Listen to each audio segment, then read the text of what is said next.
আলোচনা করব উচ্চ মাধ্যমিকের দর্শনের বাক্য থেকে বচন করার নিয়ম নিয়ে। প্রথম নিয়ম আমি আমার আগের ভিডিওতে আলোচনা করেছি, আজ আলোচনা করব দ্বিতীয় নিয়ম নিয়ে। তাহলে শুরু করা যাক। কেবলমাত্র, একমাত্র, মাত্র, শুধুমাত্র, কেবল, ছাড়া, নয়, ব্যতীত নয়, বাদে নয় প্রভৃতি শব্দগুলি যদি বাক্যের শুরুতে অর্থাৎ প্রথমে থাকে তাহলে এ বচন করতে হবে এবং উদ্দেশ্য বিধেয় পদ স্থান পরিবর্তন করতে হবে। তাহলে নিয়মটা বোঝা গেল। এই শব্দগুলি যদি কেবলমাত্র, একমাত্র এগুলো যদি বাক্যের শুরুতে থাকে তাহলে এ বচন করতে হবে এবং উদ্দেশ্যকে বিধেয়র জায়গায়, বিধেয়কে উদ্দেশ্যের জায়গায় আনতে হবে। তো আমি এখানে একটা বাক্য লিখেছি, যেমন কেবলমাত্র মানুষরাই বুদ্ধিমান। তাহলে কি বচন হবে? এটা এ বচন হবে। এ লিখলাম। এ বচনের আকার কি? সকল হয়। তোমরা লিখেছি সকল। তো তারপরে কি লিখবো? বাক্যে কোনটা বিধেয় পদ ছিল? বুদ্ধিমান। তাহলে এটা কোথায় আনতে হবে? উদ্দেশ্য স্থানে। তাহলে কি লিখবো? বুদ্ধিমান। এবার হয় লিখলাম। এবার বাক্যে মানুষরাই, এটা ছিল হচ্ছে উদ্দেশ্য স্থানে, এটাকে কোথায় আনতে হবে? বিধেয় স্থানে। তাহলে কি লিখবো? মানুষ। তাহলে এখানে বাক্যটা কি হলো? সকল বুদ্ধিমান হয় মানুষ। আরেকটি বাক্য আমি এখানে লিখেছি, কেবল কাকড়াই কালো। তাহলে এটা তোমাদেরকে করে দেখানো যাক। এখানে যেরকম এলেফ, এটা এ বচনে হবে। কেবলটা কোথায় আছে? বাক্যের প্রথমে অর্থাৎ শুরুতে। তাহলে কি করতে হবে? উদ্দেশ্যকে বিধেয়র জায়গায়, বিধেয়কে উদ্দেশ্যের জায়গায় আনতে হবে। তো এখানে কালো কি ছিল? কালো ছিল। বিধেয়কে উদ্দেশ্য স্থানে আনতে হবে। তাহলে কি লিখবো? সকল কালো হয় কি হবে? কাক। বোঝা গেল? তো এরকম করেই করতে হবে।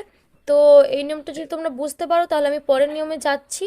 তোমাদের যদি এই নিয়মটা বুঝতে কোথাও অসুবিধা হয় তাহলে আমাকে কমেন্টে জানাবে, আমি আরও ভালো করে বোঝাবো। কোনো অসুবিধা থাকলে আমাকে বলবে, আমি সেটা সলভ করার চেষ্টা করবো। তো আমরা পরের নিয়মে যাই।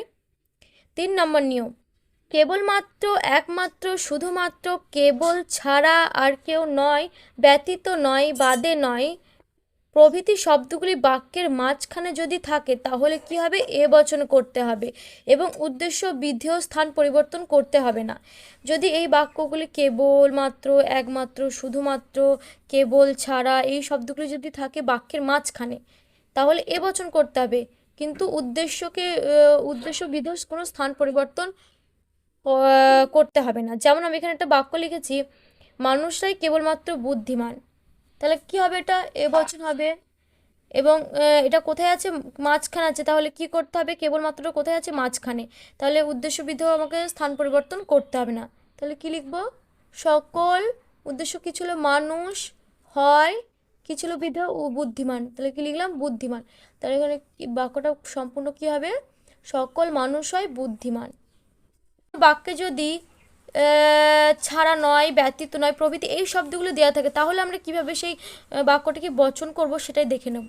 তো আমি এখানে একটা লিখেছি, আমি এখানে একটা বাক্য লিখেছি, পারদ ছাড়া কোনো ধাতু তরল নয়। এখানে কি আছে? ছাড়া আর নয়।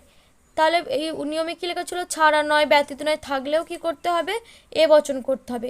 এ বচন করেছি এবং কি করতে হবে? উদ্দেশ্য বিধেয় পরিবর্তন করতে হবে। তাহলে এখানে কি ছিল? উদ্দেশ্য ছিল পারদ, এটাকে কোথায় নিয়ে যেতে হবে? বিধেয়। তো আমি এখানটা বানানটা ভুল লিখেছি, ঠিক করি।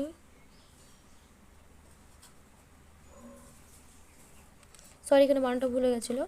তো সকল ধাতু, সকল তরল ধাতু, কারণ তরল ধাতুটা কী ছিল? বিধেয়, তাই এখানে উদ্দেশ্য স্থানে নিয়ে আসলাম।